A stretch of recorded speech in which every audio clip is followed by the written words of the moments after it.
Thank you, Dr. Jyotidev and team JPF for this honor of the JPF oration. It's absolutely humbling, and I'm glad that I'm here year after year to experience the science being spoken about. I do have a conflict of interest at the oration. I'm speaking on the insulin symposium, but I'm going to try and add certain aspects to this important topic, which is on the state of affairs of insulin adoption and promising impact of innovation. So thank you once again, and thank you for being here, all of you in this room. So the burden of mammoth proportions, well, just a second, I realized if it's a oration, I should also match the thing and start using the glass that I've been in denial with for a long time. So we're dealing with a large problem. 537 people worldwide in 21, and the projection is mind-boggling and worrisome. Type 2 diabetes is the most common type, accounting for around 90% of patients of diabetes worldwide. The burden of diabetes in India, which is why week after week we are in some part of the country discussing the problem and trying to find solutions to the same. So 101 million people with diabetes, and then again 136 million people with pre-diabetes, which is where we need to intervene and try and change things. The problem has been, when you talk about this entire journey of insulin adoption and what's happened, is that only 6 million Indian people with type 2 diabetes are being managed with insulin. And clearly all of us in this field would agree that we are not doing enough, we are not insulinizing enough, and we speak about it, but it hasn't changed the scenario yet. So we still are in the lookout for better solutions and better therapies which will change this scenario. So there has been delayed initiation of insulinization in India. 46% of patients with uncontrolled diabetes. I'm trying to put in data and publications where I've worked in with various investigators over the years, and this is part of the IDMPS data many years back, led by Dr. Ramchandran, which looked at the suboptimal glycemic control among subjects with diabetes in India. And the conclusion from the IDMPS study also was that timely insulinization, education and empowerment of people with diabetes may actually help improve glycemic control in India.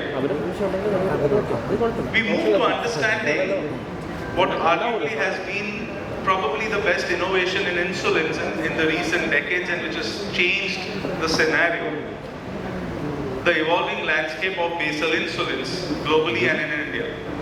So the ADA 2024 reiterates what it has been saying for the last few years, that basal insulin alone is the most convenient initial insulin treatment. Yes, in India today we would still speak about premixes, co-formulation, the glycemic load, the starchy food, and the need to control postprandial.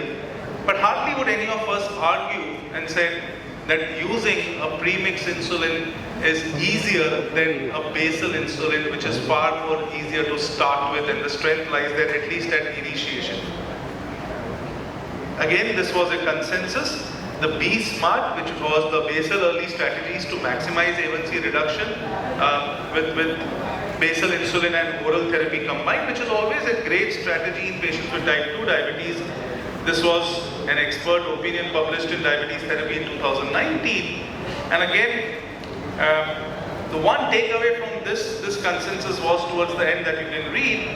The statement stresses timely and appropriate use of basal insulin type 2 diabetes. It focuses on the 7 vital T's, and I think this was very interesting, the 7 T's. Treatment initiation, timing of administration, transportation and storage, which not many of us pay attention to. The technique of administration, which I must say is a disaster, that you come across patients taking insulin for over 10 years and nobody's ever taught them the right insulin technique. Sometimes they say they're taking it on the calf, and just you hear that and you find it painful and you wince, how are you taking it on your calf? Right? The target for titration, again, we've done well. In terms of initiation, we may believe, but in terms of titration, I think we've done extremely poorly there, and a lot needs to be improved. And beyond that, tablets and tools for monitoring. So this was, again, one of the papers back then. We also spoke about insulinization in type 2 diabetes with basal analogs during COVID-19 pandemic. This was again expert opinion. from an Indian panel, which again drove home the point that simplified and convenient insulin regimens like basal insulin analogs are advised during and following the pandemic in order to achieve glycemic control in people with uncontrolled diabetes. So group after group coming together and again reminding that basal insulin probably is your best approach. So what's the scenario for current basal insulins in India? You of course had the first generation basal insulin. You had the Glargine U100 and then you had Detamir.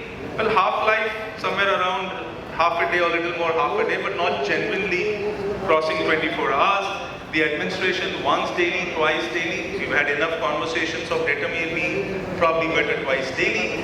Today in the audience you had questions about Glargine. If the dose goes up above a certain point, should we use it twice a day? And that's what many physicians have found it to be appropriate in using it twice a day because it wasn't actually genuinely covering the 24 hours. And then you had the ultra long-acting basal insulins, or what is also called as generation 2 basal insulins, which genuinely work for a day and beyond and have to be used only once daily.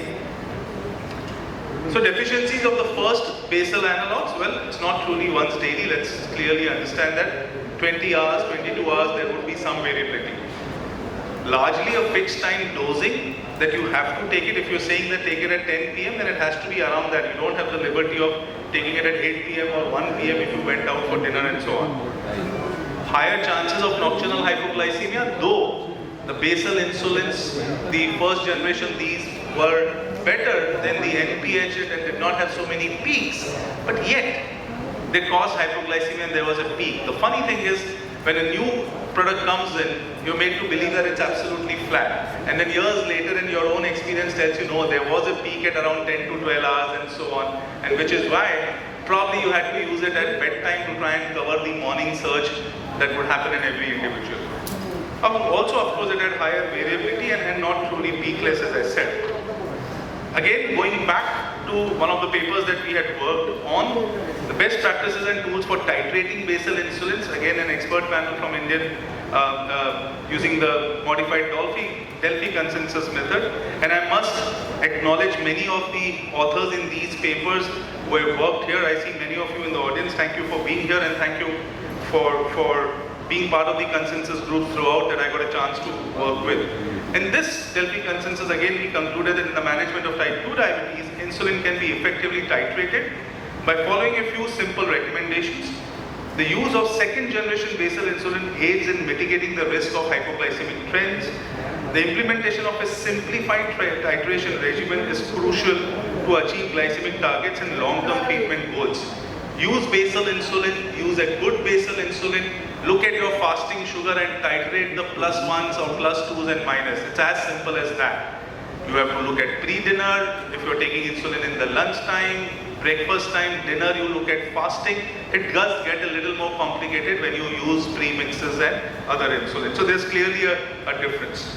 Well, I thought to the oration, let me also add glimpses of my journey at JPEF and over the years that we've had the opportunity to share experiences and learn, thanks to Dr. Jyoti Dev and team, Professor Das, the gang from Bengal, I can see Tony, Dr. Thakkar here.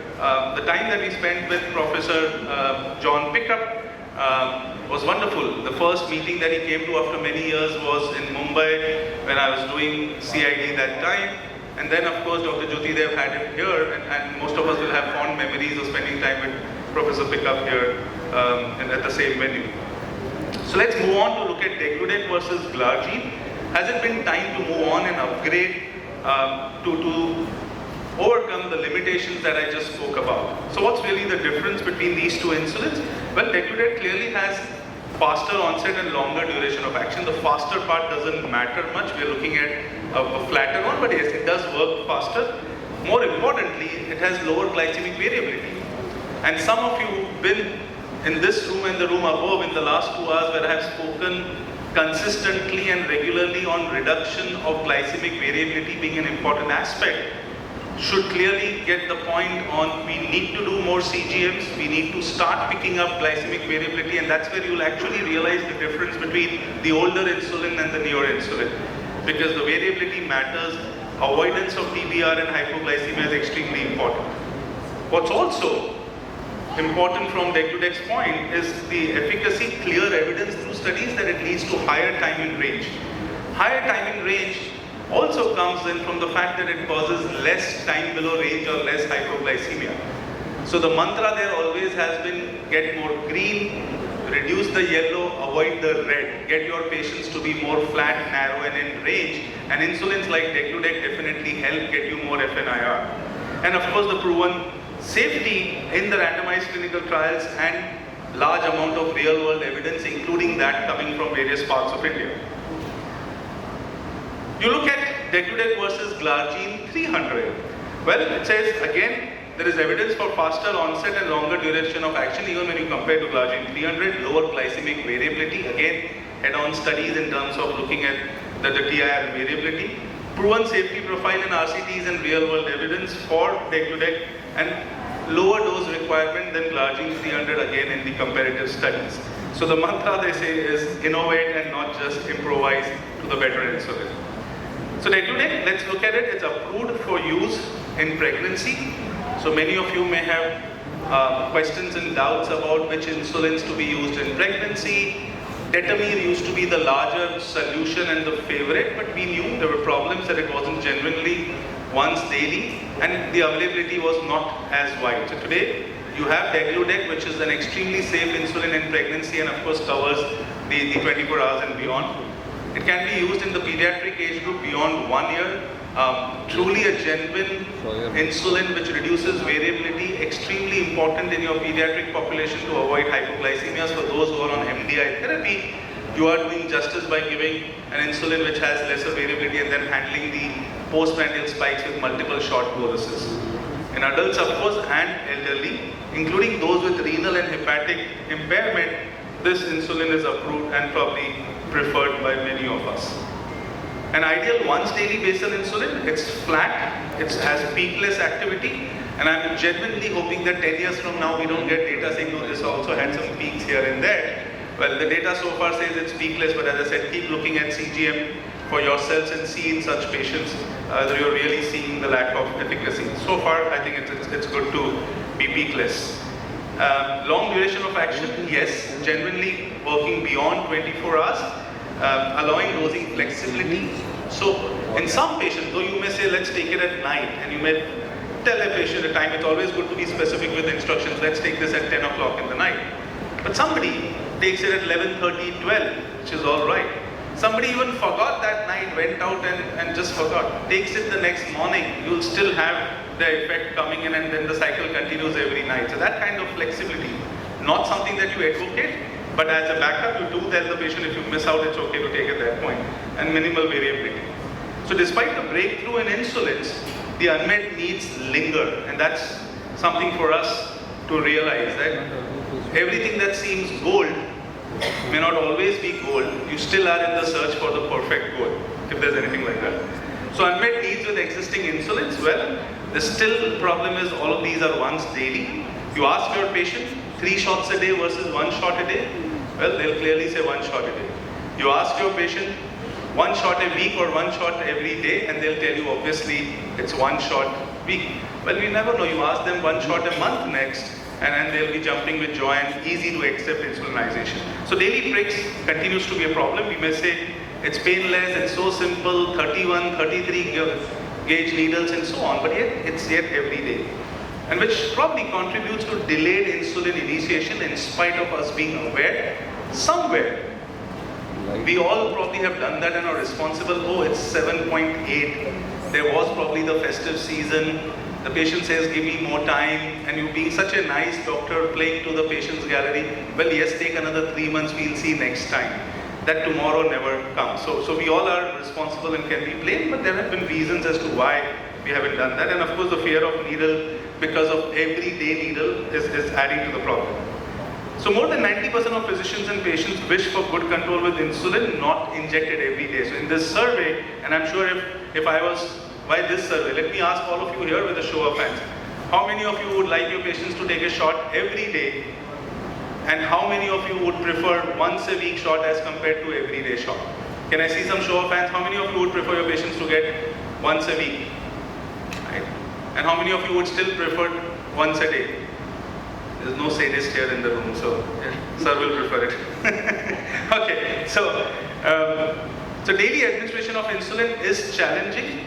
59% of the physicians do report it's very difficult or somewhat difficult for the patients with diabetes to administer daily injections, and that's a reality. Adhering to strict insulin injection timing is again challenging. This is something that your patients will tell us and the physicians will report as well. The more flexibility and ease from structured, fixed regimens, it's always going to be better for patients to accept, initiate, and more importantly, adhere and comply with your advice and the treatment.